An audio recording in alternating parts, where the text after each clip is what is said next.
I'm going to show you exactly how your personal credit profile needs to look so you can go get you some funding. Before you waste another hard inquiry, you need to use this blueprint because this is the same exact credit setup I used to get approved for my $65,000 Chase business credit card, and you can do it too.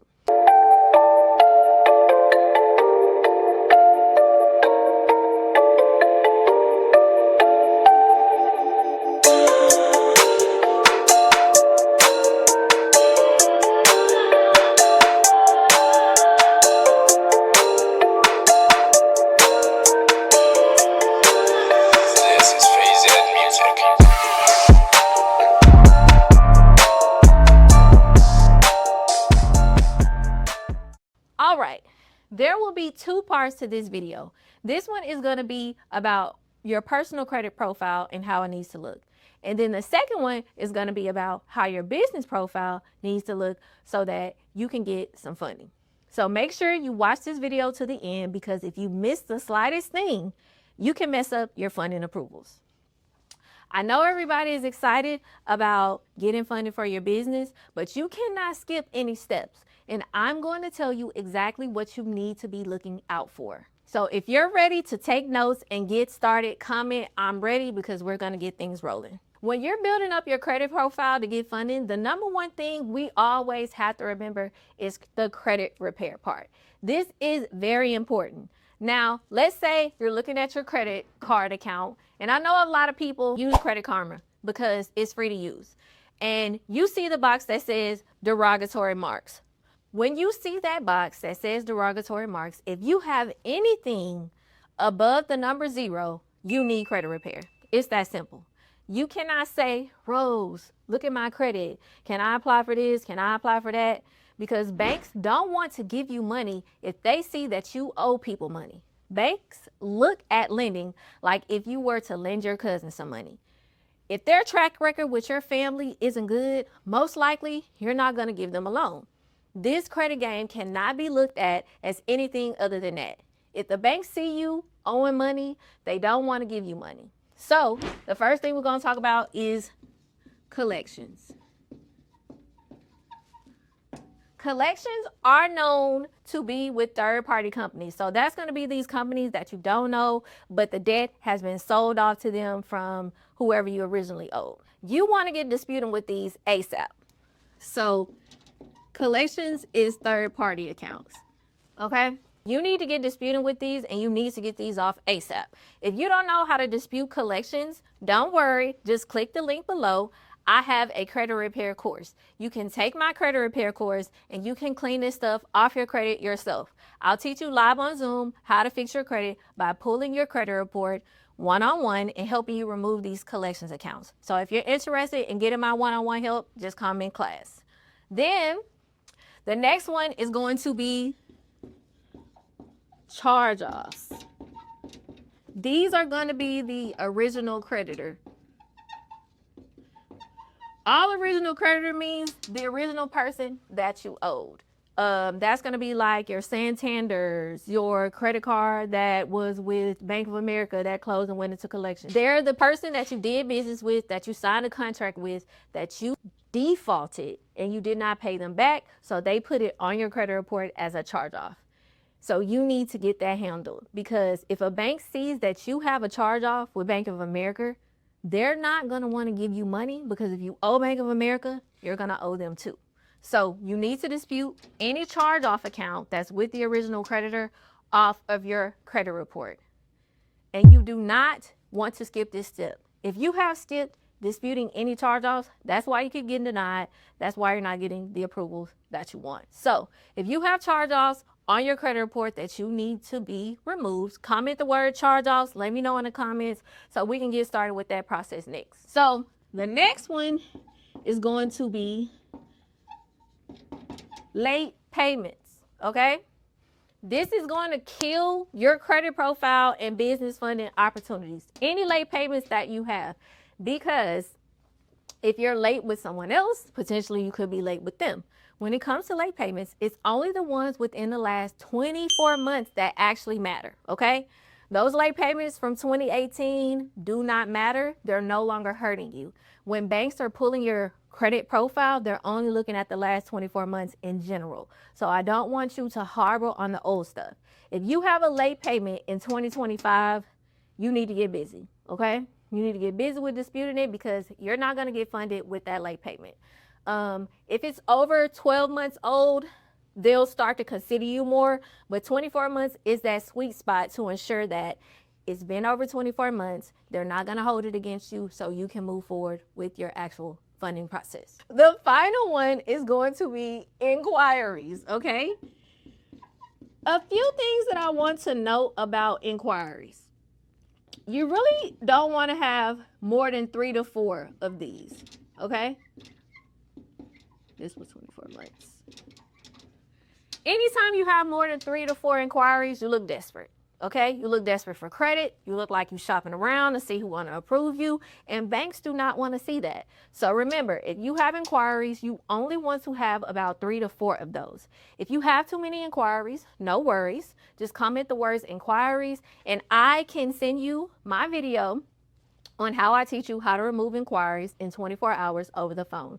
I made a whole full YouTube video about it, so I can send you that well with my inquiry removals kit. Now that we've gotten that out the way, we went over our personal credit profile. We said we want to remove all our collections, remove the charge-offs, no late payments in the last 24 months, and we want to have minimal inquiries. The next thing that we want to go over is the actual business profile, so we ensure that you're good and set up for funding. If your personal profile is clean, then we're able to go over into our next phase of, so on the business side, you want to make sure that you have a LLC. You cannot get business funding on a sole proprietorship, okay? You have to have an LLC, a S Corp, a corporation, something of that nature. Now, you want to make sure that that business is at least 2 years old. 1 year is the exception to the rule. 1 year, you can still get some decent funding, but 2 years is that sweet spot to ensure they ready to fund you. Your business is at least 2 years old. So a little bonus tip. If you have a old LLC that's 2 years old or older, and all that you need to do is pay to reinstate that business, you need to do it. No questions asked. Whether you're going through the credit repair process or you already have good credit, the best thing for you to do is to literally reinstate the old LLC so that you can actually use that business to get funding, because that's going to ensure that the banks see that you have history on it. Regardless of if you ever used it, if you ever made money on it, if you ever opened up a bank account, none of that stuff matters. I'm telling you to reinstate the LLC strictly for the history alone. And then the next thing is you want to focus on your business bank accounts. These are super important. You want to build your relationship with these banks. In order for you to do that, you have to currently have business bank accounts open. That's going to be, if you, for example, if you want to get a business credit card with Chase, like I did for $65,000, you need to open up a Chase business bank account. They do require you to come into the bank now with Chase, no exceptions, okay? If you wanted to go to U.S. Bank, because they give out good limits, 0% interest business credit cards as well, you want to open up your account with U.S. Bank. If you wanted to get an account, a credit card with Amex, you want to open up an account with Amex. If you wanted to get one with KeyBank, whoever you want to get approvals for, you want to open up some business bank accounts with them, and then you also want to have some type of money flowing in there. If you could have a few $1,000s flowing or in that account, that is ideal, but whatever you can do to have cash flow in that account would be my suggestion. Even if it's as simple as switching over your direct deposit or Zelling your business account every time you get paid, have some type of cash flow in there. The longer you have the account open, the more money you have flowing in it. That just betters your approval odds. Last thing that I want to note is your credit card utilization. That was the last thing that I forgot to say here. Your utilization is key. If them cards that you have are maxed out, if you owe them, no new bank is going to want to lend money to you for your business, okay? We cannot get funding with maxed out personal credit cards. We have to keep our utilization low. On the funding side, you want to be at least 10 to 20% max, just to show that you're responsible with your actual credit. And this is why it's important to know that you can have a great credit score, but if you do not meet these requirements, you're not going to get funded, because one of these things missing is going to cause you to look high risk. You're like, whoa, this is a lot. I don't want to risk messing up my application. I don't want to mess up my funding. Don't worry, I got you. This is what I do every single day. I help entrepreneurs structure their personal and business credit the right way so that they can unlock anywhere from $50,000 to $150,000 in funding without wasting hard inquiries or getting denied. So instead of guessing your way through it all, let's do it together. Click the link below and you can book your funding consultation with me. I'll walk you through the steps in the exact strategies that work for me to assist you with getting approved. Because I do directly work with different representatives that want to offer loans and funding to business owners at the bank, I can help you through that entire process. You don't have to guess, and we'll get you funded together. If that's you, you can just comment the word consultation as well.